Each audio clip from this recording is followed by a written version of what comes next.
Okay, today's February 3rd, 2026. We're going to go ahead and call the Schertz City Council regular meeting to order. We're going to go ahead and start off with the opening prayer and pledge of allegiance to the flag of the United States and the state of Texas. We're going to go ahead and start with the prayer by Councilman Macaluso. Lord, I thank you. I thank you for all of your blessings. I ask you to be with us today. Help us maintain and keep our focus on service. I ask you to bless our new employees, our first responders, and keep them safe. Please be with us. In your name we pray. Amen. Pledge allegiance to the flag of the United States of America and to the republic for which it stands, one nation, under God, indivisible, liberty and justice for all. Honor the Texas flag. Pledge allegiance to thee, Texas, one state, under God, one and indivisible.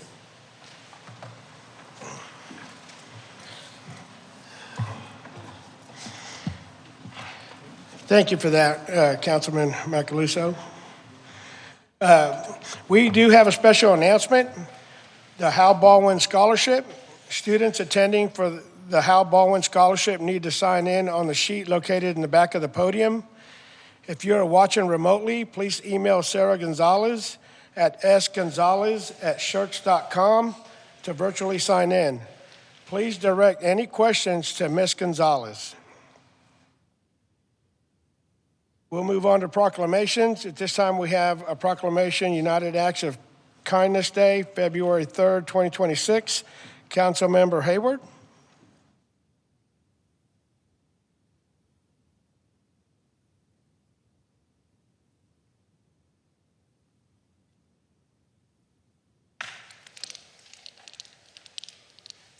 United Acts of Kindness Day, February 13th, 2026. Whereas Random Acts of Kindness Day is recognized on February 13th as an annual tradition of performing acts of kindness. Whereas millions of Americans focus together to change the world, one random act of kindness at a time. Whereas First United is seeking to complete 1 million acts of kindness in one day through the help and generosity of residents, community leaders, churches, nonprofits, businesses in the Schertz community. Whereas the United Acts of Kindness Day will inspire people in our community to come together to spread joy, hope, and love to friends, family, co-workers, and neighbors of Schertz. And whereas the United Acts of Kindness Day positively impacts lives by extending love and allows us to be more kind. Now, therefore, I, Allison Hayward, on behalf of Mayor Ralph Rodriguez of the City of Schertz, do hereby proclaim February 13th, 2026 as United Acts of Kindness Day. And do we have the representative from First United?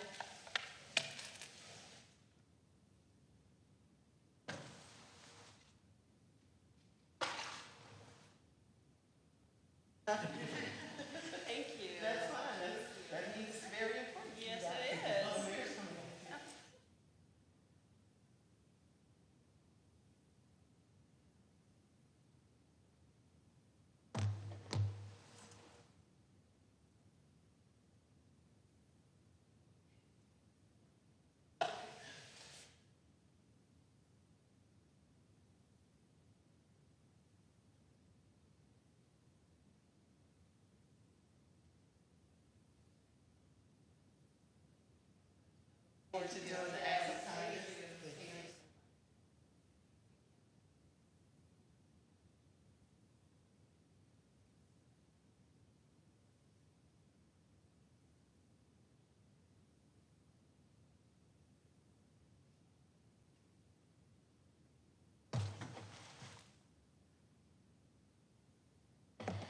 Okay, we're going to go ahead and move on to employee introductions. We'll start out with Public Works Drainage, Trevor Walker, Drainage Crew Chief.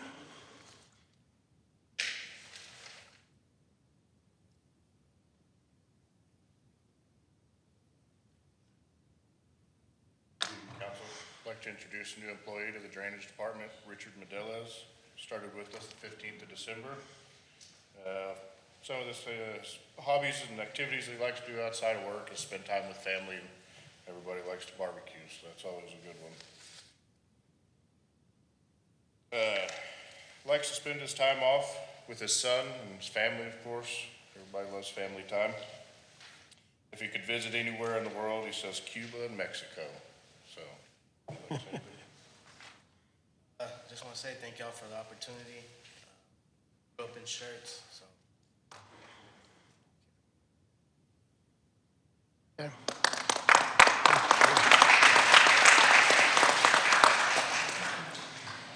Next, we have Public Works Water, Ish Pardo, Water Wastewater Crew Chief.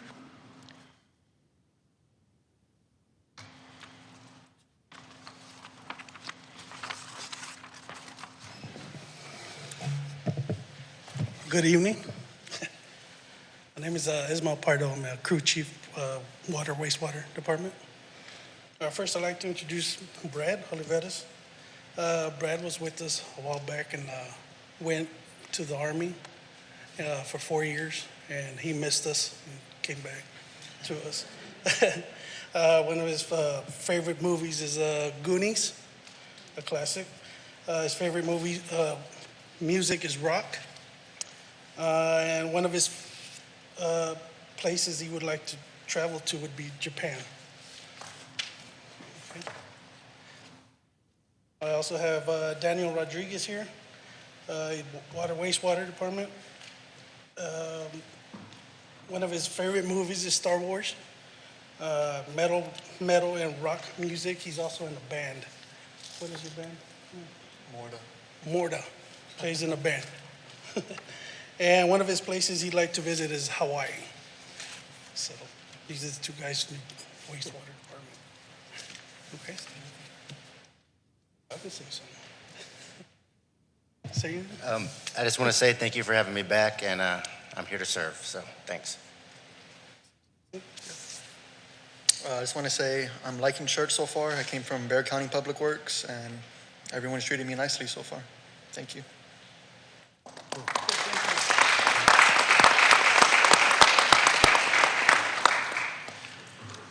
Next, we have Neighborhood Services, Lisa Locken, Neighborhood Services Manager.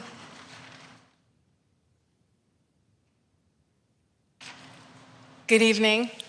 I'm here tonight to introduce Ruben Lara. He's our new sanitarian. Ruben is a graduate of UTSA, and he majored in public health. And he has over 5 years' experience working in health inspections.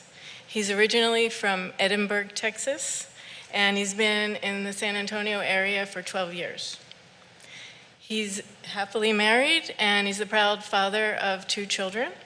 And outside of work, he enjoys spending time hiking, exploring new sites, and visiting theme parks with his family. Would you like to say something, Ruben? Yeah. Thank you for having me. I'm glad to be part of the team.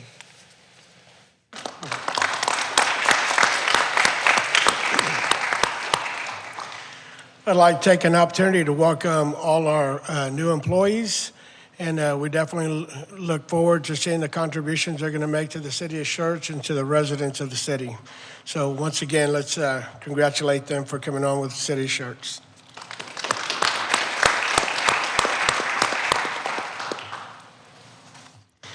Okay, next we have announcements of upcoming city events.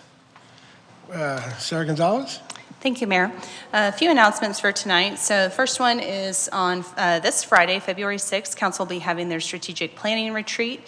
It'll be located at Green Valley SUD and their boardroom there, which is located at 605 FM 465 in Marion. This will be a 9 a.m. start time. On Saturday, February 7th, will be the Mother-Son Dance and the Daddy-Daughter Dance. The Mother-Son Dance kicks off at 4, and Daddy-Daughter is at 7 at the Civic Center. Then we have the canvassing for the runoff election for Place 7 will be on Monday, February 9th at 6 p.m. here in the council chambers. On February 12th, we have the Trail Rider Lunch out at Pickerel Park at 11:30 a.m. On the 14th will be a Nature Discover series at Crescent Bend Nature Park beginning at 9:30. City offices will be closed on Monday, February 16th for President's Day. And then lastly, we will have our next regularly scheduled council meeting on February 17th at 6 p.m. here in the council chambers. Thank you. Thank you for that. Announcements and recognitions by the city manager. Thank you, Mayor. Just a couple of promotions this month. We're really happy for these folks moving up. We had Amy Anderson move from our Mobile Integrated Health, or MIH, paramedic to Community Health Coordinator. In the Neighborhood Services Department, Justin Langford was promoted from Code Enforcement Officer to Sanitarian. And in PD, Ian McMath and John Ortiz were both promoted from Officer to Sergeant. And then also, I would like to say great job today at the groundbreaking, and kudos to Greg and his team and the Marksman folks for putting on a really nice event and we're really excited to get that going and see that project move forward. So great job all the way around. And that's all I have. Thank you, Mayor. Thank you for those announcements. I would like to recognize a future council member. We have Dr. Robert Sheridan with us.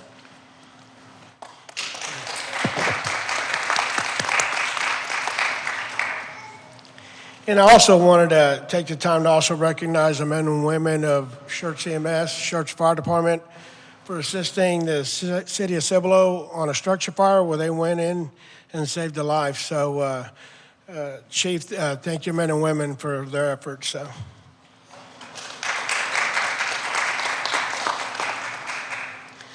All right, at this time, we'll go ahead and have hearing of the residents. Mayor Pro Tem Davis, do we have anybody wishing to speak? Yes, Mr. Mayor. First up is Kelly Calais.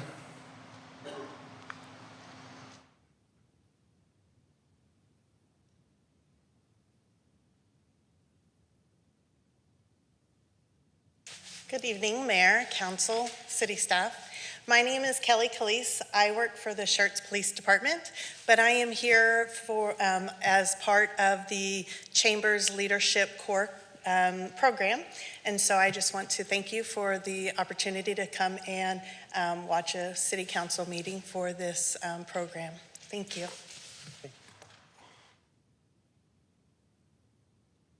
Next up, Mr. Mayor, is Bob Jamison.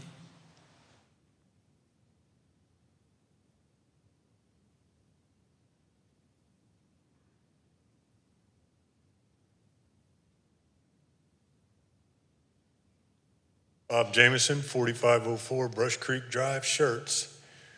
You all have seen me here before, and it's the same story. The construction at 3009 and Wiederstein Road. I'm sure you all travel that way and see the concrete icon. My house is directly behind it. We've suffered damages throughout this construction, and we'll address those, or I'm going to address those with the owner of the property. So I'm not here about that. What I'm here for is to help whoever lives in Schertz that might have this happen to them. I really request that the city council take a look at the building codes and the planning for the land to get enough of a buffer between the properties. 20 feet isn't enough. Allowing them to mill away 12 foot of limestone so they can get a flat surface is too much. Running 2 rock crushers to crush all the limestone that they milled off created a huge dust problem. If I put a ladder out the 2nd-story window of my house, I would go parallel and I could walk over to the roof of the building. 35 foot off the ground is too far in a residential area. I no longer see the sunset. In essence, I live behind a prison. I'm truly disappointed, and I know there's nothing you can do for me, but maybe the next time you do allow something like this to be built, you can do something for them and help them out. So, thank you. Next up, Mr. Mayor, is Brian Orr.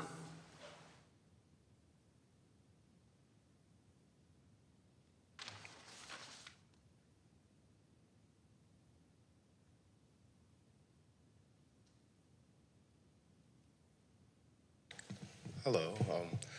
Just wanted to be here as kind of a observer. I'm here as part of the leadership corps and just want to see the proceedings and how everything goes.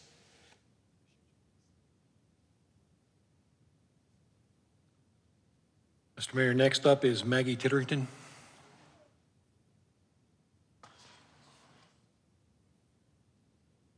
Good evening, Council. Wanted to let you all know we had our Living Well Health and Home Show. Very successful in 3 hours. We had over 300 area residents, families come in and out. Vendors were very happy. There were free flu shots, health screenings. We got some really good testimonials, some folks that come every year, some folks that were really excited that there were more home providers for services. So looking forward to doing it again next year.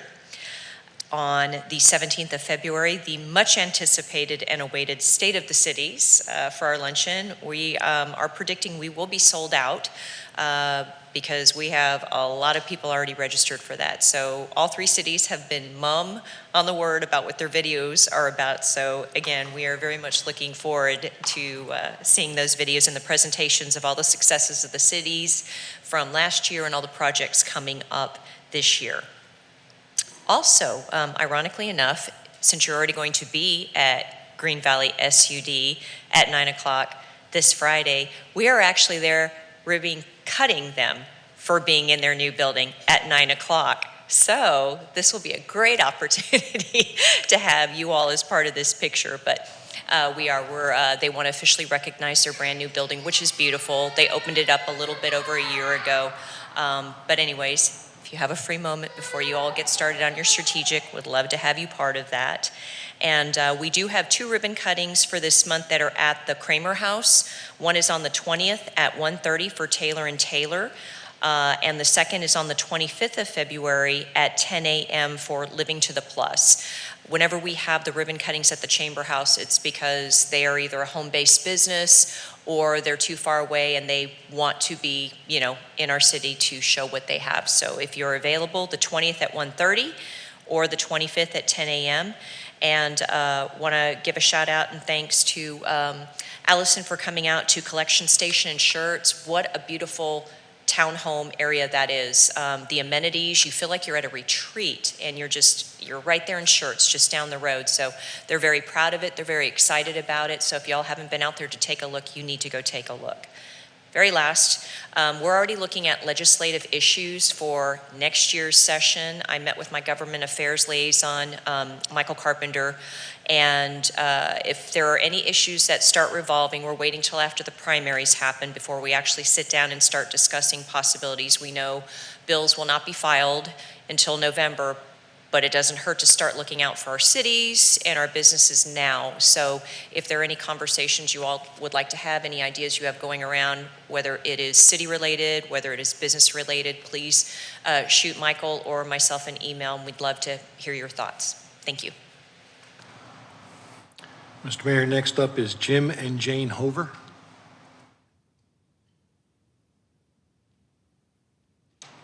Good evening. My name is Jim Hover, my wife Jane. We are longtime residents of Cibolo, Schertz. We just recently moved to Schertz on Bent Tree Drive in Greenshire Oaks, where they have these beautiful 200-year-old heritage oak trees. We are having an issue with our waste management company, Frontier. They have come through, and it's my understanding that the height limit on our trees is 15 feet on the road. And the Frontier truck, if I was a gambling person, I would say that truck is probably 18 or 19 feet high that takes our waste and empties it into the truck. Well, they have taken out 2 of our oak trees already.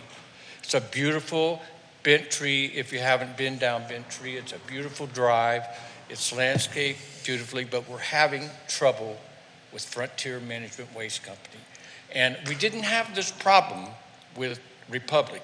So I don't know what the remedy is, but it's sad to me that we're losing these 200-year-old oak trees because of negligence of our waste management company. And I just want to bring this to your attention so we can come to some kind of remedy for this. Now, this has happened twice already, and we have a tree in the front of our house that every time the waste management company goes through there, they pull on our branches in the front of our tree. And our tree is over 15 feet high. But now I don't know what the remedy is, but it's sad to me that these trees are being destroyed by our management company. Yeah, and one of the trees, we're still trying to figure out whether or not they told you all that they took out the first one. That was a few months ago. But our understanding is, because it's right down the street from us, we think the truck just backed into it. This time he came through and tore off half of a tree and just kept going. And we were told that there's a smaller truck that can go through that area, but that it has to be through the council and everything. But we're hoping that that's done sooner rather than later, so they don't take out more trees. Because there's no reason for them to be taking out the trees, especially when it's been a few months between them taking out the 2 trees. We know they can drive better than that, and they just have to be attentive. So it's just carelessness, and those trees are not going to come back anytime soon. Yeah, and myself personally, I was just wondering if there's, maybe the council will know if there's a monetary value to these trees. In the state of Texas, heritage oaks are protected by the state. So we would like to get some answers on that. We appreciate you hearing us. Yeah, thank you. Thank you. Mr. Mayor, next. I'm sorry, could I ask a question? Could you let us know where the location of the first tree is? We have not been able to locate. Both on the same island. Yeah, Both on the same island? One's on one side, and the one that went out this was on the other. Okay. Okay, thank you. Next up is Mr. John Green.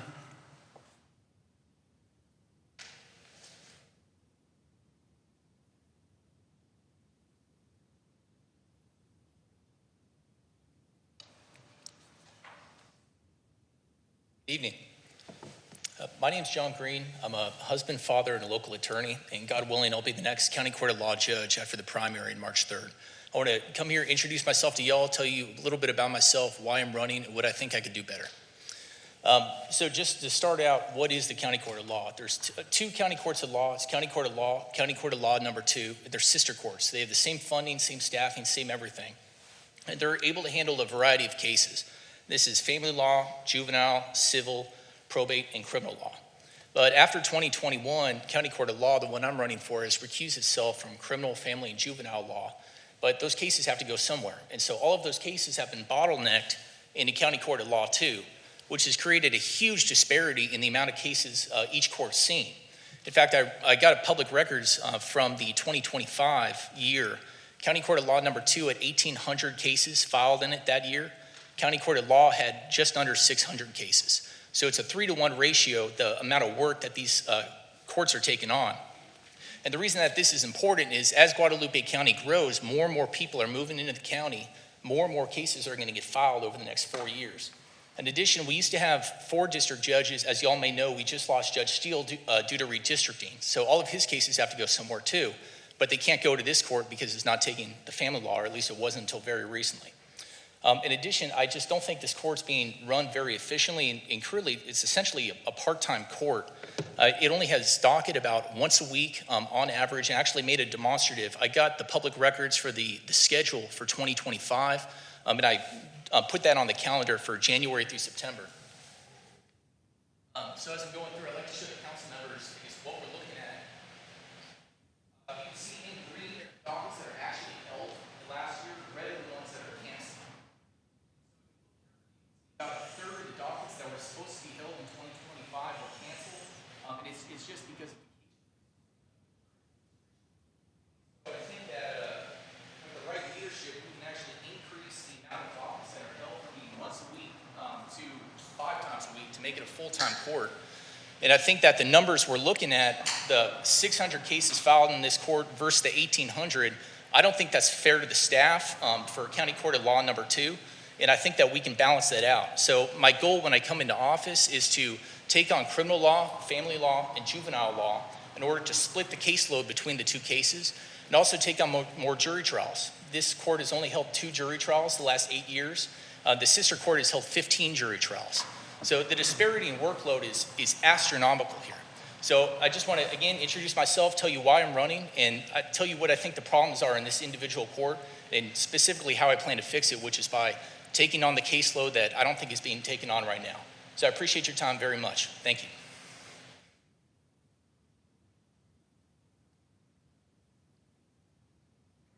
Next up, Mr. Mayor, is Raquel Gutierrez.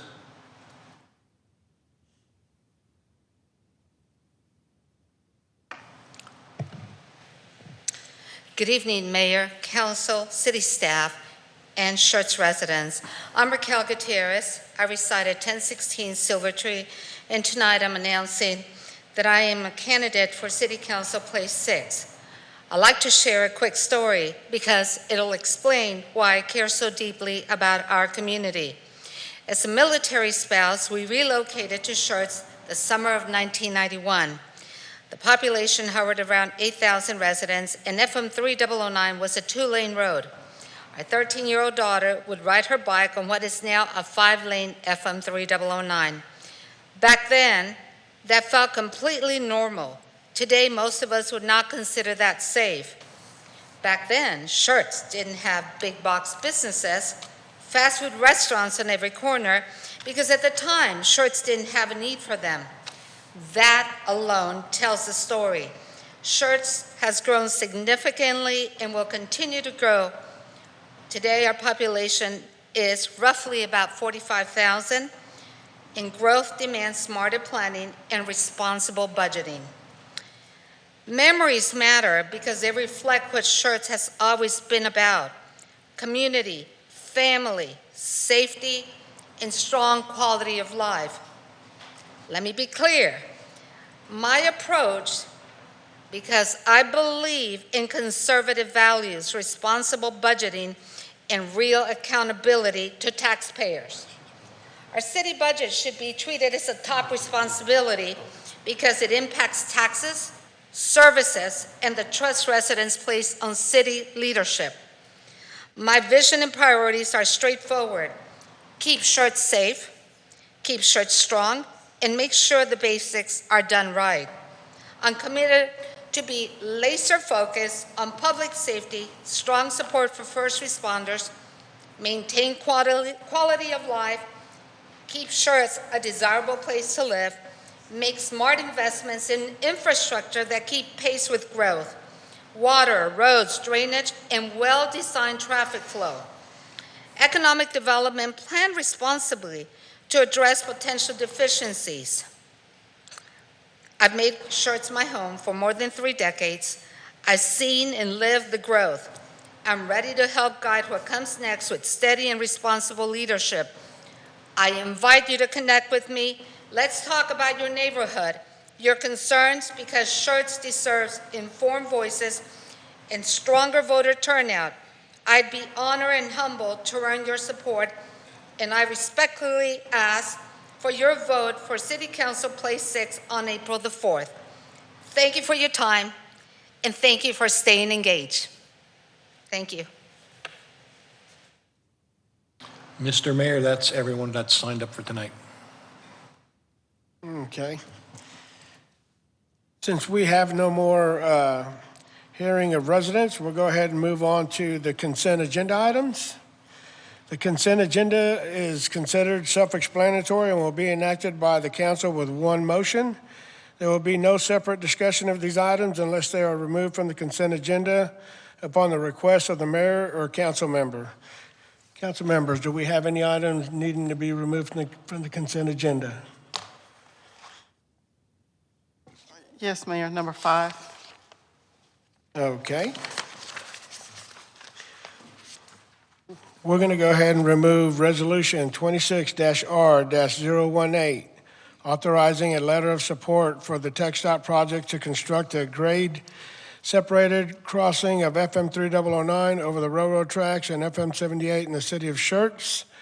We're going to go ahead and remove that, and it'll be the first item up on discussion and action items. So having removed number 5, can I get a motion to approve items 1, 2, 3, 4, and 6? So moved. Second. Okay, having a motion by Councilmember Hayward, a second by Councilmember Watson. Can I get everyone to cast the votes, please? Can I get the votes published?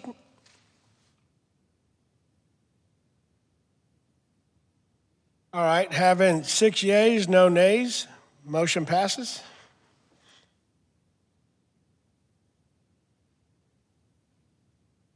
All right, moving on to item 5, Resolution 26-R-018, authorizing a letter of support for the TxDOT project to construct a grade-separated crossing of FM 3009 over the railroad tracks and FM 78 in the city of Schertz. Go ahead, Brian. Oh, okay. So as council knows, we've talked about this numerous times in the past. It's on the thoroughfare plan. We hear laments from residents about congestion in the community, and part of what happens is not only as our community grows, but as the communities around us grow, that traffic increases. And so as folks see, we've added signals on FM 3009. And if you're one of those people who are trying to get out and make a left, you're glad they added that traffic signal there to be able to get out and make a left. But if you're somebody maybe who's just passing through on 3009, you get frustrated that occasionally you have to stop at red lights. So council's approved thoroughfare plan for the city of Schertz shows that connection of an extension of 3009 south of 78.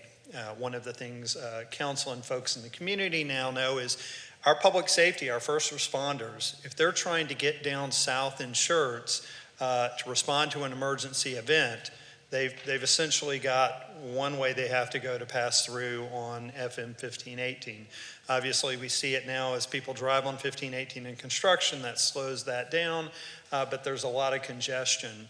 Again, we've talked a lot about the council-approved comprehensive plan for the community that sort of is our guide and our direction how we're going to grow, and it was commented earlier tonight about what our population was just a couple of decades ago. It was commented about that growth that's coming. And again, that's growth that has good and bad to it, right? A lot of people like the small town feel. How do we keep that? Part of it, the events we put on, and when we have a special big anniversary, we do it up big. Part of what people want are more places to shop and eat. If you're a business owner, you want that population of the community to grow so that your customer base expands with that. But unfortunately, we've got to keep up with infrastructure.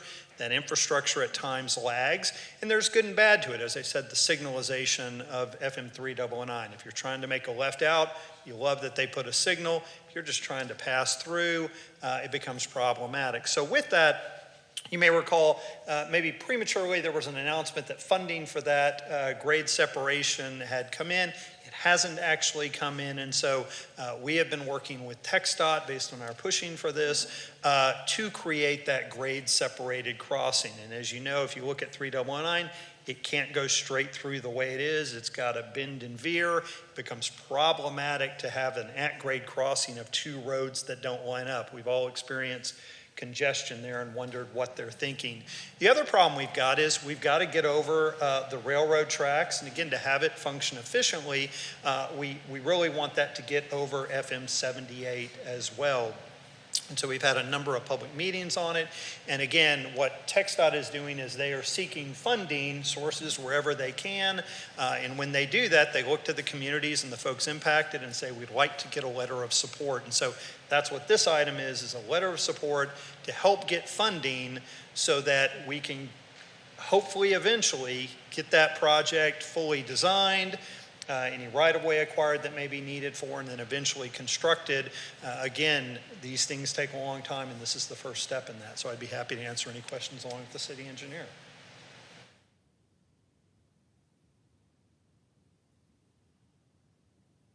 Do we have any questions? Councilman? I just wanted to pull because I'm not in support of it. I know the rest of council may be, but after talking to some of the residents, they don't like the idea of it, and it's going to push more traffic onto Schertz Parkway with the original design that we saw. You have to go over a little bit away, a mile, and then turn around and come back down and drop. And they just don't like that idea. It's like it's a bridge to nowhere. Plus, we have all those businesses that will be blocked off when it goes up. So we've got Christian Brothers all the way down in that area, and then we've got those businesses that's right at the end of 3009 that be affected. We keep saying we're pro-business and we want to do things for the business, like we voted for the flags for the businesses. Now we want to vote for something that could potentially put them out of business, and I can't support that.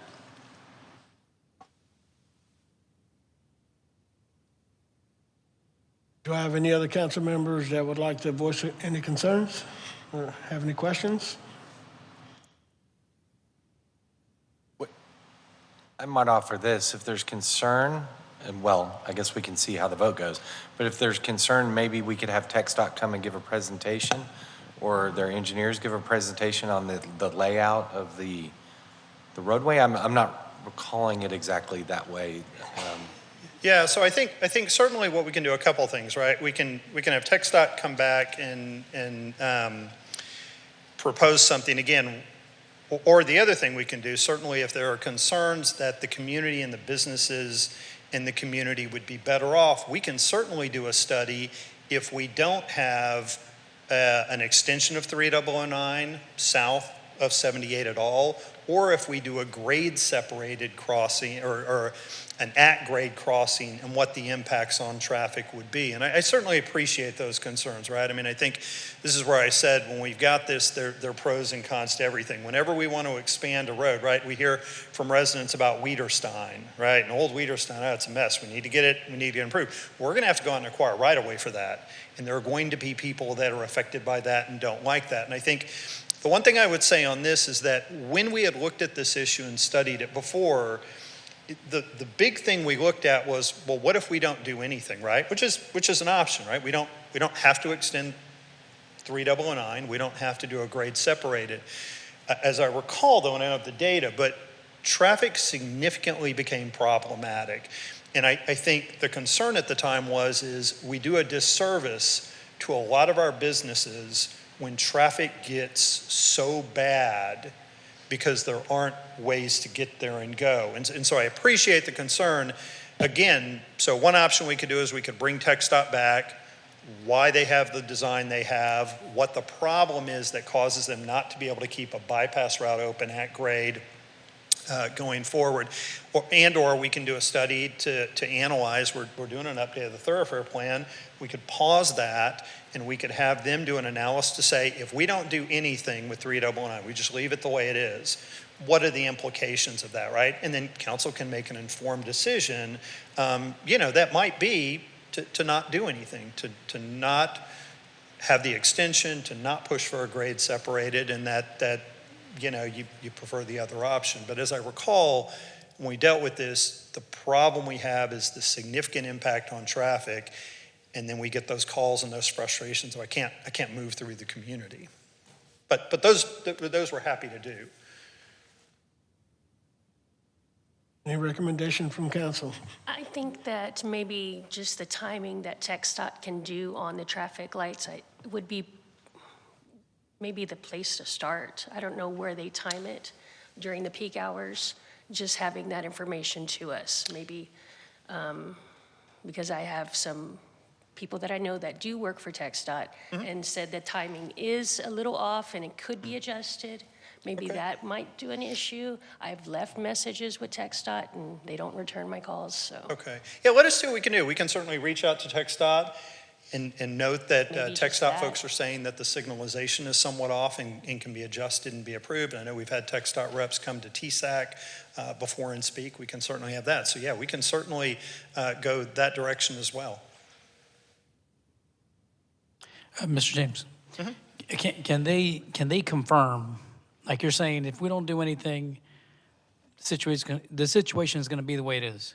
However, with the construction, can they confirm that will eliminate some of the traffic, a lot of the traffic, most of the traffic? So as I recall, what we did previously is we did a rough, broad analysis with the Master Thoroughfare Plan update that looked at, if we don't do anything and 3009 stops where it is, what's the impact on traffic in the community for that? And then they looked at what's the impact of an extension of 3009. So we can certainly go to our consultant that we're having work on the thoroughfare plan, do an amendment for them, and we can have them look at, well, what if we don't do anything? What if we did an at-grade extension of 3009, or what if we try to push forward on the grade separated and get a feel for the impacts of that and present an update to City Council? We're happy to do that. Again, as Councilman Watson said, yeah, we're happy to reach out to TxDOT and say, can you look at the signalization and the timing? And again, I would say this on signalization. Those are one of those things that you don't ever find, oh, here's the perfect thing, and you found it and it never changes.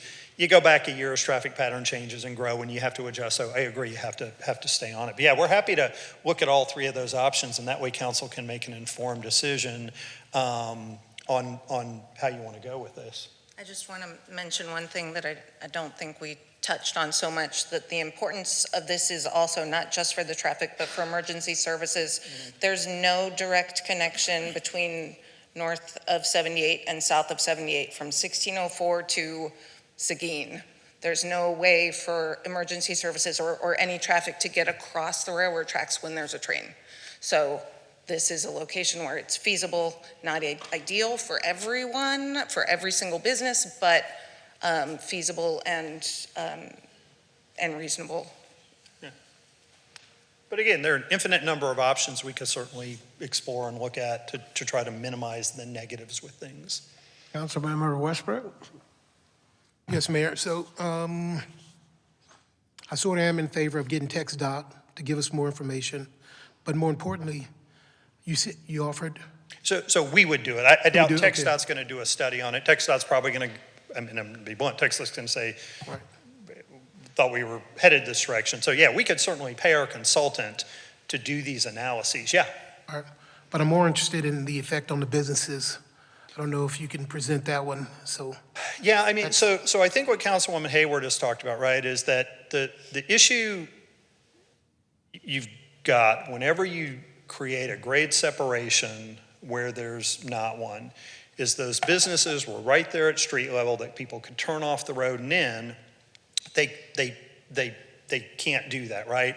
There's also a visibility issue that typically comes up when they start that increase. They're not seeing the business right next to that, so that next time they need a service, they may come in.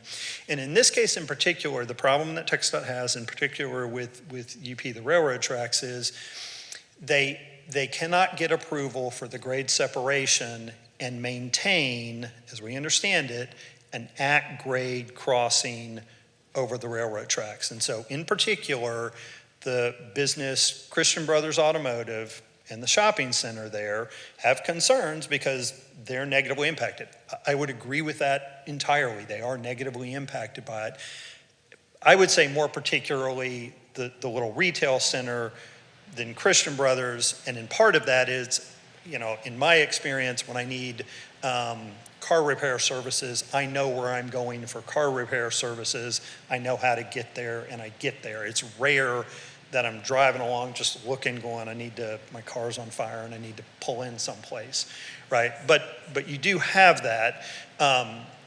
And so that is the drawback that we've gotten the most negative comments on, and TxDOT has said we can't do that.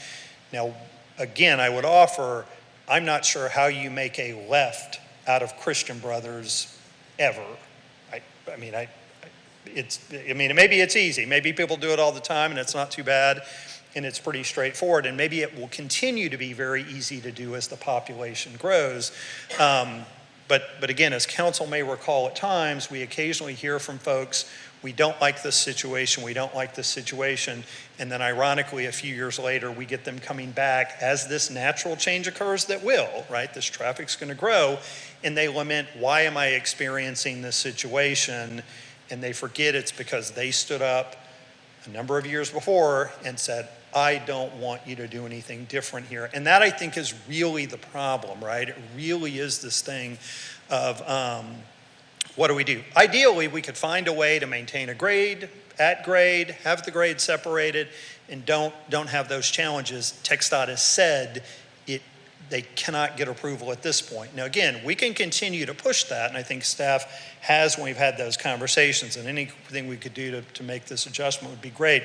But I also don't want to naively go forward to say, yeah, implying that I think we'll be able to get that changed, because TxDOT has been pretty clear they don't think they'll be able to get approval from UP to maintain that at-grade crossing, frankly.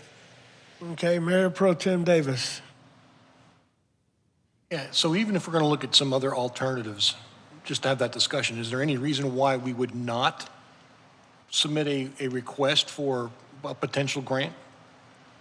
Yeah, I don't think that there is, right? I mean, at the end of the day, to be sort of blunt, I think when I've had conversation with TxDOT stepped into this because the city of Schertz said, hey, we have this problem, we need your help, TxDOT, to try to solve this and go this path. And that if the city of Schertz said, hey, look, we don't want this grade separated, we don't want an extension of 3009, I think likely TxDOT would say, okay, then we'll go elsewhere where they kind of want us, and we'll take those funds, or we'll recommend those funding be applied to another community that has a traffic issue that needs to be corrected. I don't think, when early on, when this policy change happened and staff started having those conversations, TxDOT kind of made clear, yeah, if you guys want us to come in and do this, we're happy on your behalf to do it.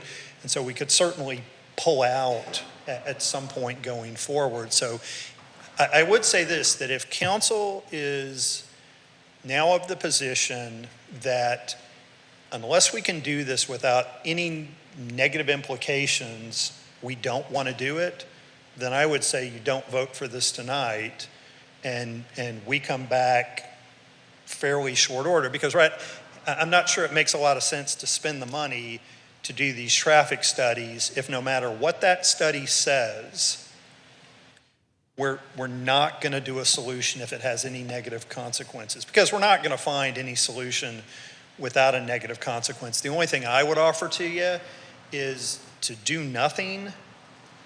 I would, as the city manager would say, I would bet you dollars to donuts that you will have folks up here, including some of these businesses or future businesses, saying this situation is a problem for us. Traffic backs up so much.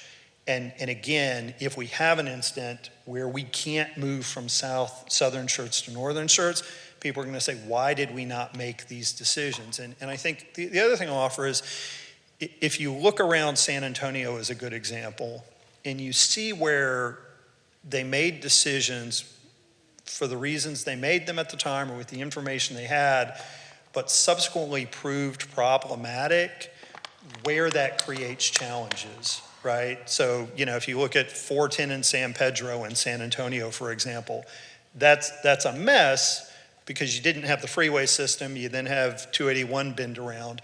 Where you have 281 as it comes through, kind of Hildebrand by Trinity University and Incarnate Word, and the road, the freeway curves the way it does. There's always a backup of traffic there. It always backs up, and it backs up because of that S pattern to try to fit through where they needed to fit it through, and so you have the congestion you would have. So my answer would be, yeah, TxDOT to Councilman Davis, if we pulled out at some point, that's fine. This doesn't set that stage, but if there is a strong feeling we're not moving forward with anything that has some negative consequences, then I'd say you probably want to rethink this, because we're not going to come up with a solution that doesn't have some negative, it just doesn't exist. I would only offer to do nothing, I think has very, very significant, right? So when our population goes from 45,000 to 65,000, when Cibolo's population doubles, right, as the area grows, what are those two intersections of Schertz Parkway and 78 and FM 3009 and 78 going to look like? And how much is that backup going to be? And if you say, well, we need to widen 78, right? I'm not sure how we're going to support that, because I'm not sure how you're going to acquire right-of-way, because you got the railroad tracks. You can't go one way. You're having to go the other side. And that's going to negatively impact businesses. So I don't see how expanding 78 is really an option. Councilmember Hayward. I did it on aspect of business, but I was out to dinner on Friday, and a resident saw this on the agenda. And it wasn't just businesses that were having issues, it was residents that were having issues and said they would not even use it. They would just go to Schertz Parkway to get to where they needed to go. So then we're trying to solve a problem by doing a flyover for 3009.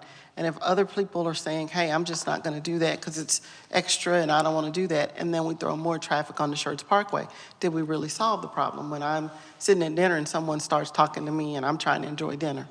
Yeah, no, I don't disagree with you, right? There are some residents who would sit there and say, this isn't right, I wouldn't do this. And that certainly may be the case, right? And so again, if I were at dinner and somebody walked up and said, you know, you got this flyover, I wouldn't do that.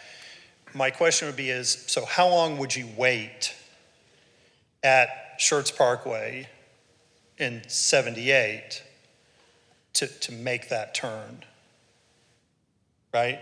And their answer might be, well, you know, right now I typically don't wait more than 2 or 3 cycles, right? And that seems reasonable, but in 20 years or in 50 years, how many cycles are you going to sit through? And that person may say, well, I'm not going to be here. What do I kind of care, right? But that literally is the issue. So for those folks who've been in the area and you've seen what this was and what the growth is, that would be the thing that I would say, right? And so if you want to come through now and you want to go from 35 to 10, you're going to do that on 1518. And if 3009 doesn't extend, everyone who wants to do that is going to be sitting with this resident you spoke to at dinner waiting to cross. And I think that's the problem. We think about things today and say, I don't know why we need this, it's not right. But again, how much did we hear about Old Wiederstein being a problem 15 years ago? Not too often. How often do we hear about it now? We hear about it a lot, right? But I'm not sure how we're going to expand Wiederstein without negatively impacting somebody, because we've got to get right away for it, right? And so if that's the concern, I certainly appreciate it and understand that's a policy question for council. Councilmember Macaluso. I think, I'm sensitive to what Allison said about the businesses. I think that should always be a concern. Mm-hmm. But doing nothing is not the answer. It is a bad situation already. If just in the 15 years I've been out here, if you're going southbound on 3009, you're taking a left on 78, it can be 4 cycles before you make it through. So it's just going to continue to get worse. And I don't see how there is an alternative. I mean, I don't know if there's even the space to have the alternative, because you would need at least double turn lanes to be able to, decrease that. But I think doing nothing is not the answer. I don't know if what they've proposed is the best. Obviously, it is going to impact those businesses. But I think, just like you said, I think it's going to be impacting them either way. Because just as people might want to avoid that, they're probably avoiding that now and going to Schertz Parkway. So just because they don't want to wait through those turn cycles. So I think that realistically, I mean, we have to look at things 10, 20 years down the road. We can't just look at it now. And that's going to be a key part of our infrastructure, is to be able to have that bypass so we can continue south and for public safety reasons. So I'm in support of supporting that letter. Okay, I have a city manager would like to ask a question. Okay. So I do have a couple of questions. Oh, let me turn that back on. A couple of questions. What is the realistic timeline for, say, funding and construction? I mean, are we looking at a project that would be done, say, in 2 years, 5 years, 10 years, 15 years? So it won't be done in 2 years, right? A year from now, we'll be saying, oh, our fire station's coming along, it's almost done. There isn't funding for this yet, right? And so, once there's funding, I don't know, it's a 2-3 year project. for construction maybe is probably what it is. But again, the issue is there isn't funding for this. It's extremely expensive, a project. And so again, I can't tell you that tomorrow we won't get something that says, oh my gosh, look, there's funding for it. So and I'm assuming this is like a legislative appropriations every 2 years, or it's something that gets considered an AMPO's Probably from cycle AMPO every year, and- yeah. but, so we're looking, it's possible that even fast track, this is 7 years out. Oh, very, yeah. And so quite conceivably 12 years out. So considering what the community would look like 12 years from now, that would be my guess, is about how long it would take, is 12 years to open it up. I don't disagree with you. I think staff's big concern initially was preserving a corridor to even have this thing be able to make it through. Right. And so I guess my follow-up to that would be, if we tell TxDOT now that we don't support it, how likely are we to get them to pick it up in the future, say a year from now? I mean, I think there's lessons learned from like 1103 and some other projects that really kind of got shelved for a number of years. So I think, I mean, I'll be blunt, give you my opinion. Mm-hmm. It would be a generation of TxDOT employees before they picked it up, right? Because this issue came up 15, 20 years ago or so, where TxDOT said, hey, we got this 3009 extension, right? And at the time, I think for the same reasons, council said, this isn't needed, right? We're not gonna, right? And at the time, our plan was all of that stuff down south, that was gonna be farmland, right? I mean, why do we need this second route? And so we told TxDOT, thanks, but you can go on your way, we don't want it. Now, when we updated the thoroughfare plan and we said, oh my gosh, look what problem we have, as well as the 98 flood and the passability, I think everybody said, yeah, we need to revisit this, and that's where this thing came on.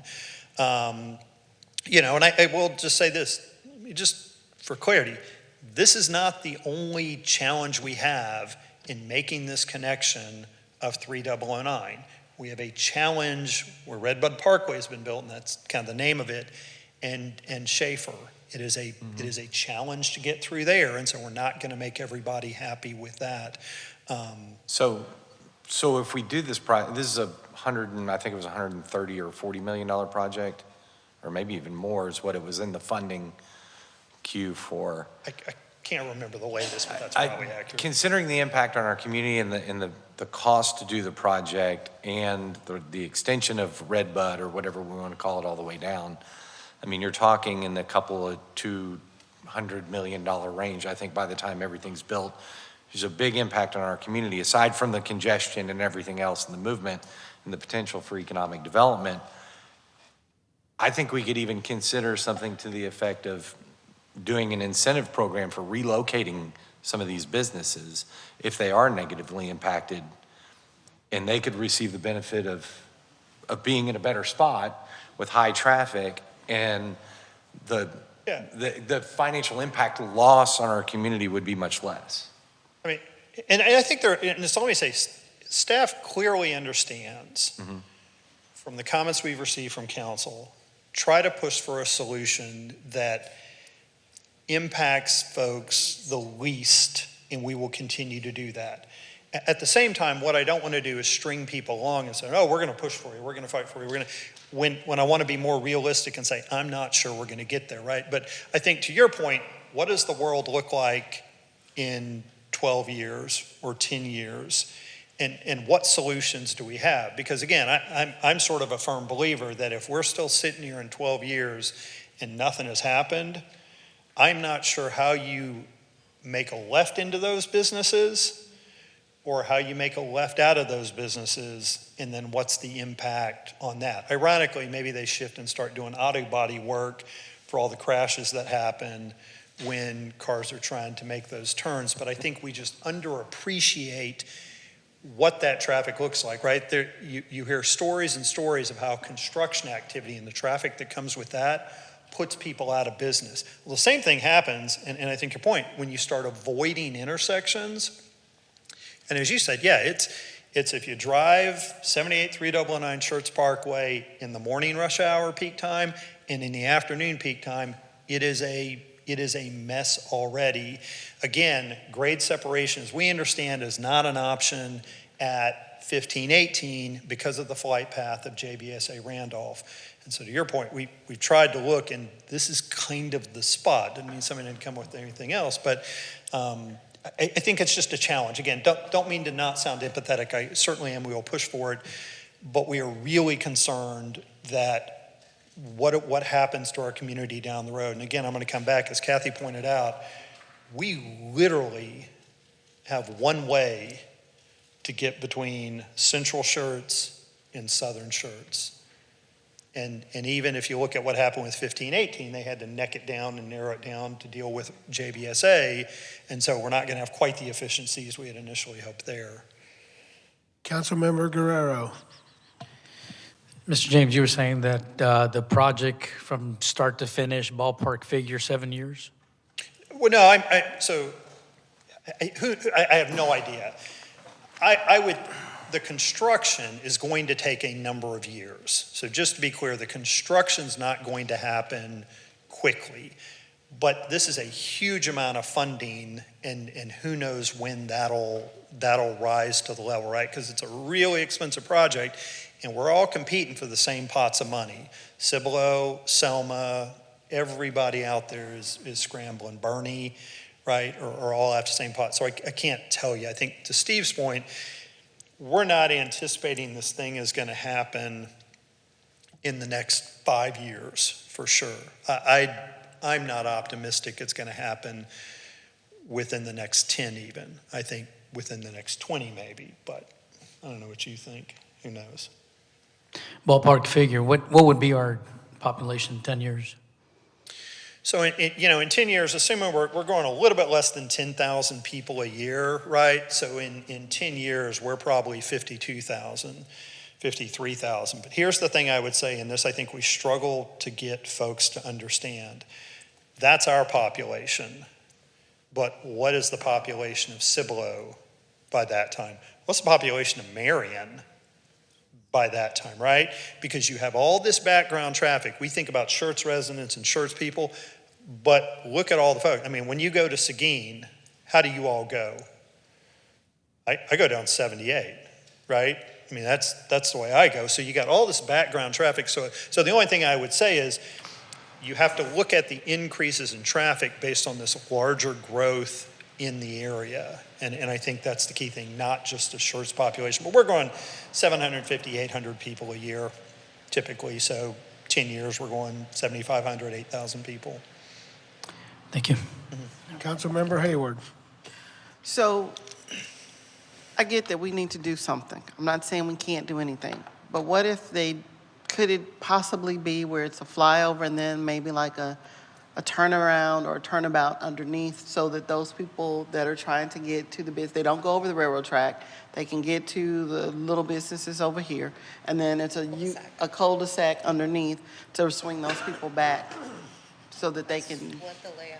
There's that, when I first saw it, I didn't see that layout. So the latest layout I've seen, and this is really bad, right? So if you have the way 3009 goes today, at some point, well before it hits 78, kind of by where the Specs is coming in or right past the Texas Med, the road is proposed to veer off to the left if you're heading towards 78.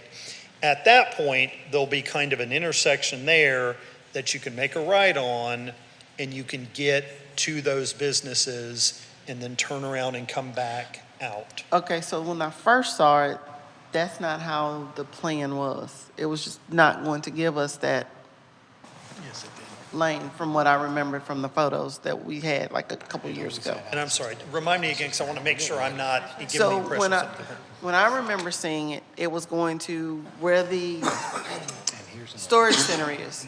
It was going to come back by the Borgfield, and they were going to pick it up from there and then take it over the storage facility and then go out and then swing it back around. It didn't show a lane that could go to the side where those businesses are. They didn't show that they could do that. So maybe Unless they Brian, changed. take a stab at clarifying. So as you're heading south on 3009, as it exists now, it dead ends into 78. Right. That section of road would still be there. They would leave that intact. They would just swerve off the new road to the east side of 3009 through where the old landfill is, or right by there, over the storage facility, across, and then loop around on the property that the city purchased on the south side of. Handles. I'm sorry, yeah, it's called a jug handle turnaround. It would go over and jug handle turnaround and face north, terminate north into Right. 78. And you'll remember the city bought that 40 acres over there for that purpose, to have that do that. So the old 3009 that will dead end at the railroad tracks now still stays there. And I think they had I don't remember turnaround it in there having at the the end of that. turnaround in the first plans that I saw. Yeah, I Maybe- think where we've been back and forth on this for what it's worth is, Maybe pull it up or. Google Maps, I'll show you. You know, at one point, the hope was that you could continue at grade and make a right on 78, and that's where the plan said, no, we can't make that happen, and it's got to end there. But yeah, they've got to provide a turnaround for folks to be able to. Because when we saw it, and they had all the billboards there, and we were looking at it, I don't remember seeing that. Yeah, so as the city manager said, what's proposed to happen is that some point right here, 3009 veers off and comes over, crosses this. The idea is doing a lease agreement with them to keep operating there. Right now they've got covered, right? And it drops down here, and then you've got sort of a jug handle that comes and allows you to make the turn. But that this section of road, or a section of it, would come up like this, at some point turn in here, connect to that new section of road before it elevates and grade separates. And so what folks would do is they'd come down this way, they could make that right now, come down to here, go to these businesses, and then they'd have to go back up and get here and get out. And so the big drawback I heard is, did not like the fact that this no longer continued, but that cul-de-sac here was the big problem. And I get it, and staff is going to keep pushing for that, right?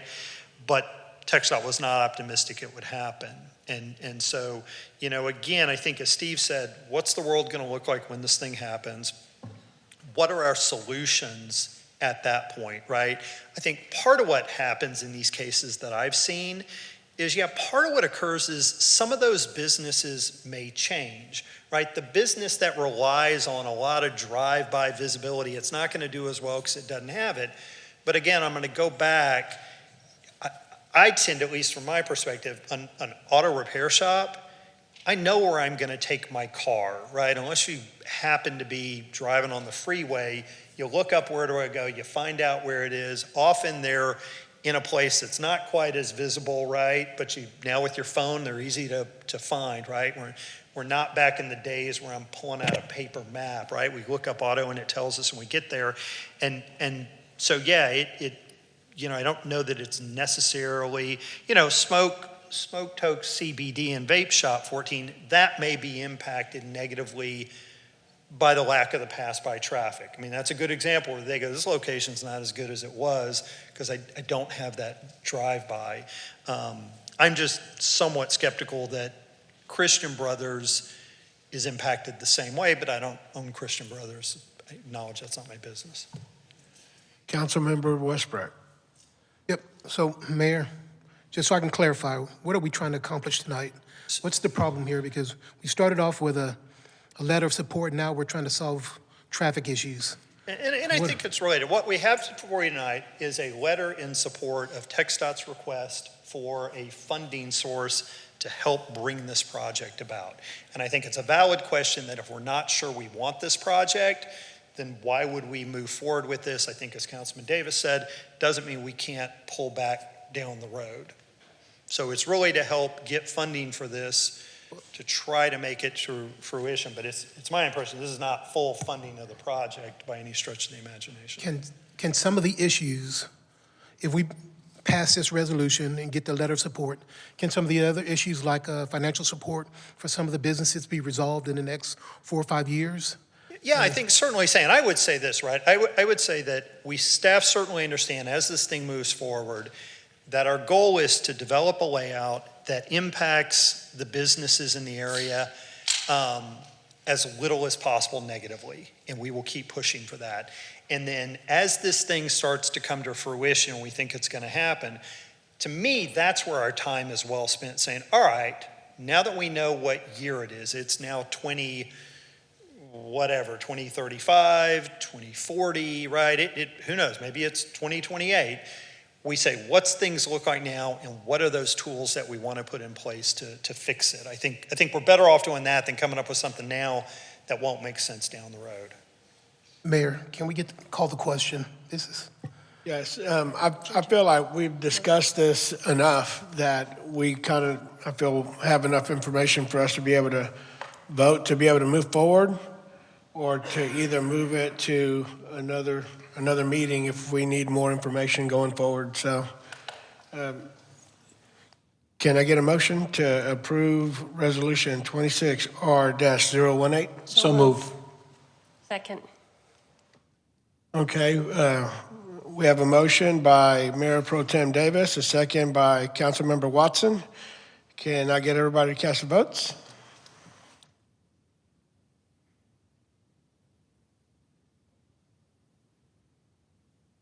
Okay, we have 5 yeas, 1 nays. Can I get the votes published, please?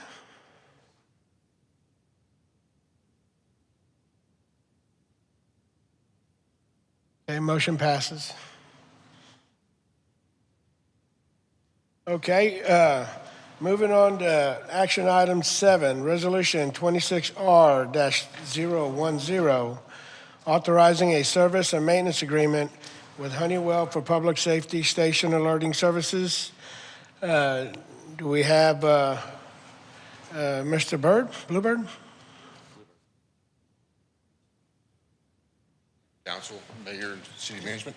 This resolution is to get into an agreement for hardware and software maintenance for our station alerting system. It is for the 4 stations that we have now, with the possibility of adding the 4th fire station coming up next year. It is for a 1-year term with the option to renew for 4 additional years after that. Any questions? Okay. Do I have any council members that have any questions? Yes. How many years did you say that was? This is for a 1 year with the option to renew for 4 additional terms. Gotcha. Yes, sir. Okay. Base year, 4-year option. Okay, Councilmember Macaluso? If no one else has any questions, I'll make a motion. Second. Okay, I have a motion by Councilmember Macaluso, a second by Councilmember Hayward. Can I get everybody to cast your votes? Can I get the votes published?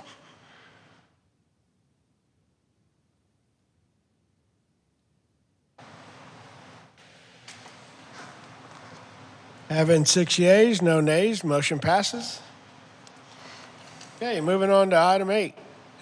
Discuss action plan for ICSC 2026 in Las Vegas. Got this one. Mr. Williams? Thank you, Mayor. And this is more of just a discussion item. We're looking for direction from the council. And I put some background in the packet here in the staff memo, but you may or may not know that over the last 3 years, the city has participated in the International Council of Shopping Centers. It's the ICSC conference in Las Vegas. And it is the largest retail conference in the entire United States, where about 25,000 people come together, decision makers, in fact, that are there representing the retail establishments as well as the development community. And there are also some sessions that discuss kind of the front end of what's happening in that industry. It's extremely valuable for a city like us to participate in that. And in effect, we're going there to try and get retail to come to town.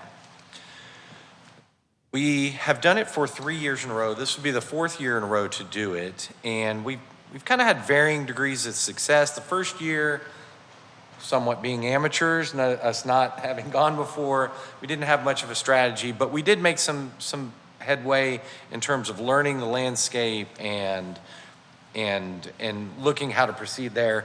The next year, we went with a little bit larger team and got a booth along with some other some other cities, frankly, in the greater SATX area.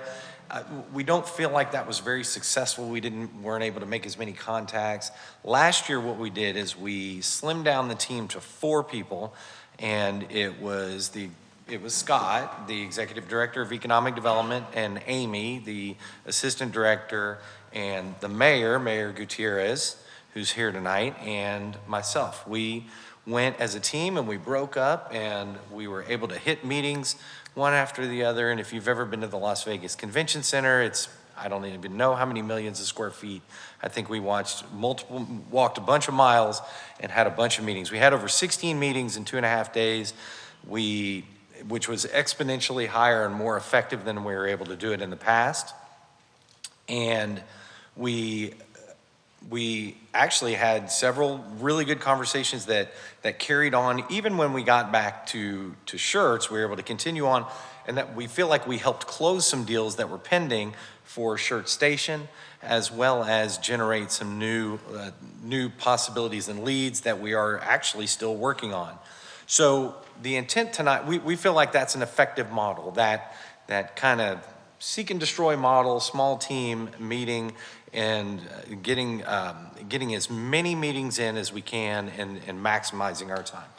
This year, there's been some interest by another council member to go, and so I wanted to open it up to the council to see if there are other council members, and have a discussion if they're interested in going. We feel like we stay with the same strategy, but then maybe we change it a little bit to where some of the team can go to the sessions, because that is valuable information, and it's helpful for us to know those things that are going on in the industry. So I just wanted to throw it out there for the council, and I'll put Councilwoman Watson on the spot. She was the one who requested to go be part of the team. So I wanted to see if there was other interest from council members in terms of going. And it is in May 20th? 18 to 20. 18th to 20th, yes. So, and I will just throw that out there, Mayor, for the council, see if there's any discussion. Okay, any discussion amongst council members that would like to attend? I have a question. Yes.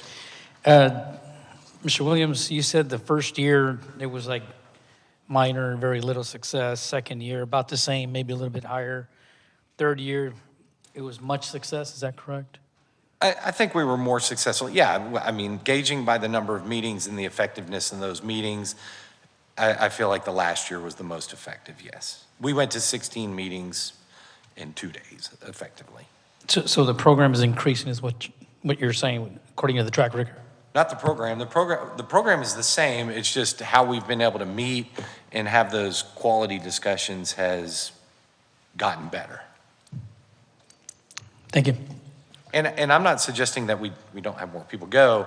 I just suggest we rethink our strategy in terms of, keep the parts that are working well for us, and we find another way to gain value from the conference. Mayor Pro Tem Davis. And there's a regional one in San Antonio, February 17th to 18th. Are we going to that? I believe we are, yes. Yes, sir. And it is important because those are the folks that are closer to home to meet with them as well. Any other discussions? Any other members that would like to attend? Okay. You're it? Council. Okay. I would just say that, if there was a concern that if a higher amount of individuals went, that it would potentially cause, bog down the efforts. It's, we have to question, is it worth the expense? So I think it would have to just be an evaluation. If we had more people, is that going to hurt our chances? Or hurt our activities, or would that help?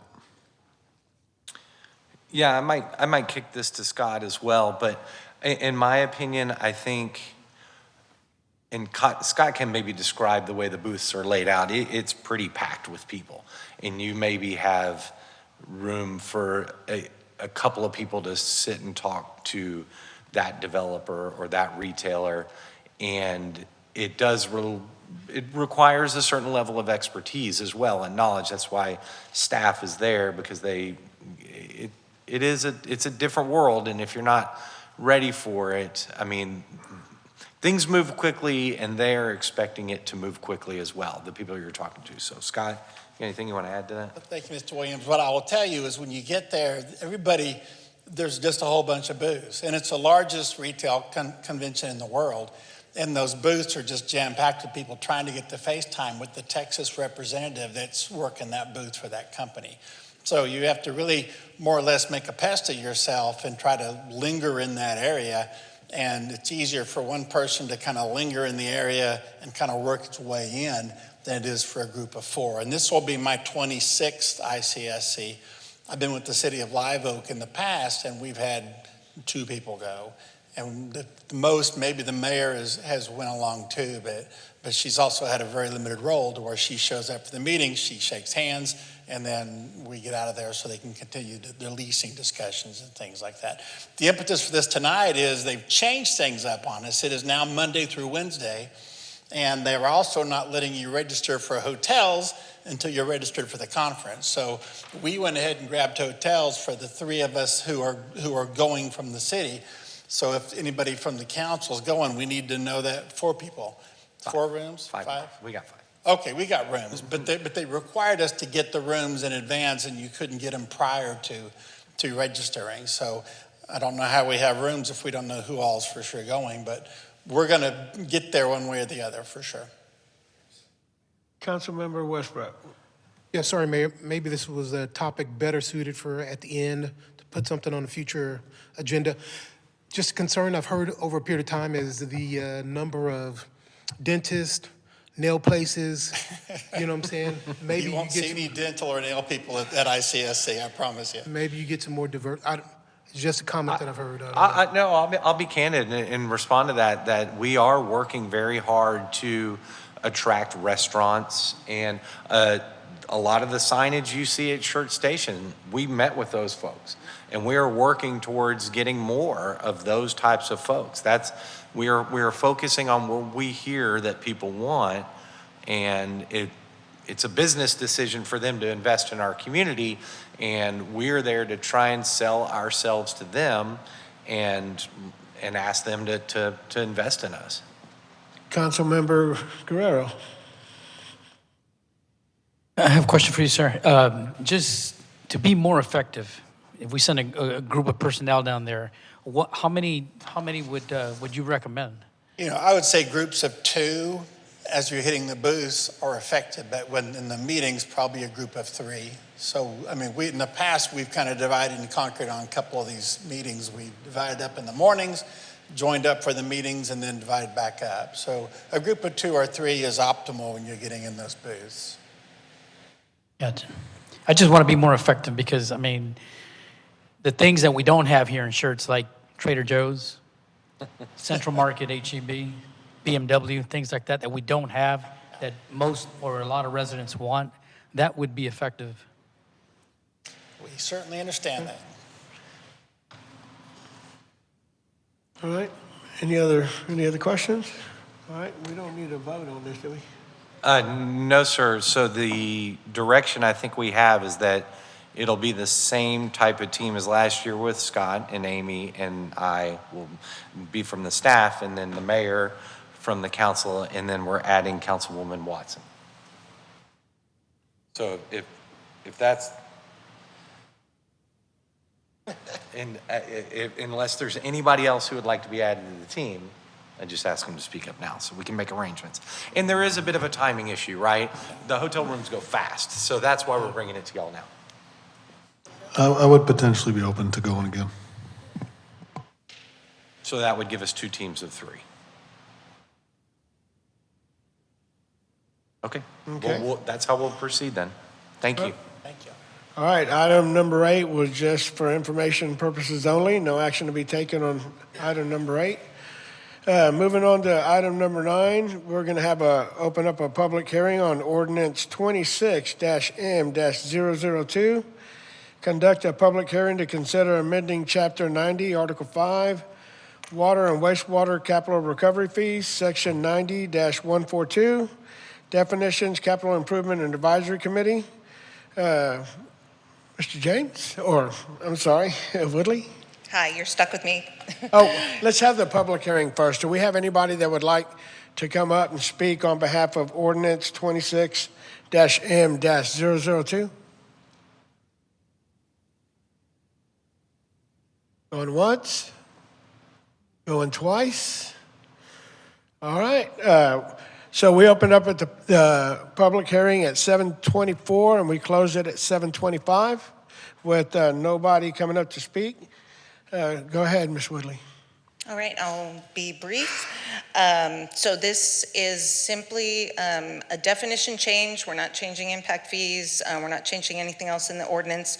There was legislation in the past session regarding the requirement for the makeup of the Capital Improvement Advisory Committee, commonly called CIAC, that dictated how that committee must be made up. Previously, we were able to use our Planning and Zoning Commission with a couple additional folks to meet the requirements, and we'll no longer be able to do that. We have to have representatives who are not employees or officials of a governmental entity, and Planning and Zoning Commission was deemed too close to the definition of a governmental entity. So we'll have to have a minimum of 5 folks, not less than 50% from the real estate development and building industries. And also we will have a member who is a resident of the ETJ, because some of our fees do apply to the ETJ. So we're simply fixing the definition to be in compliance with Chapter 395 of the Texas Local Government Code. Okay. Mayor, I make a motion that we approve ordinance 26M-002. Second. Okay, I have a motion by Councilmember Hayward, a second by Councilmember Guerrero to approve ordinance 26-M-002. Can I get everybody to cast the votes? Can I get the votes published, please?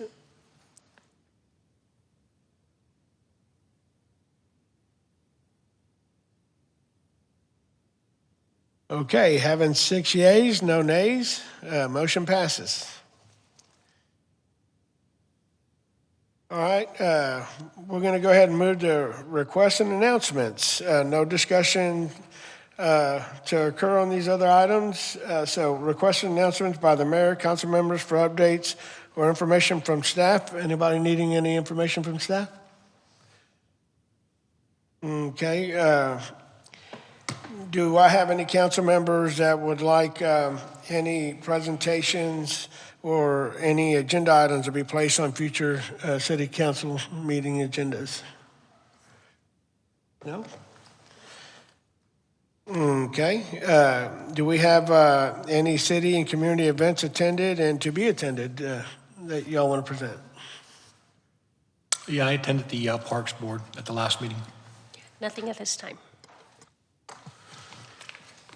I believe since the last meeting, we had the fire award ceremony.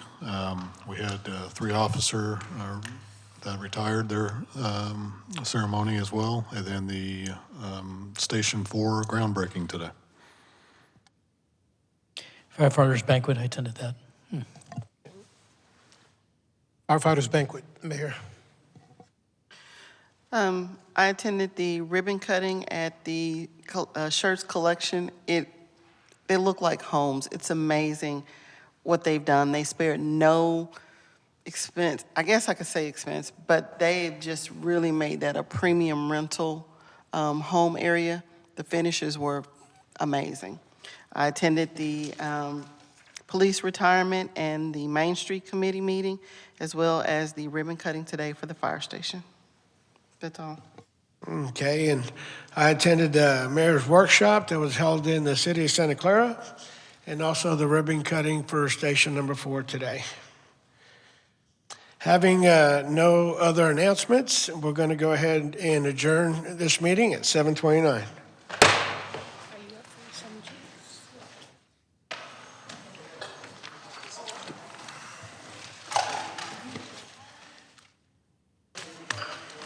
about killed item 5, didn't we? Oh, my God.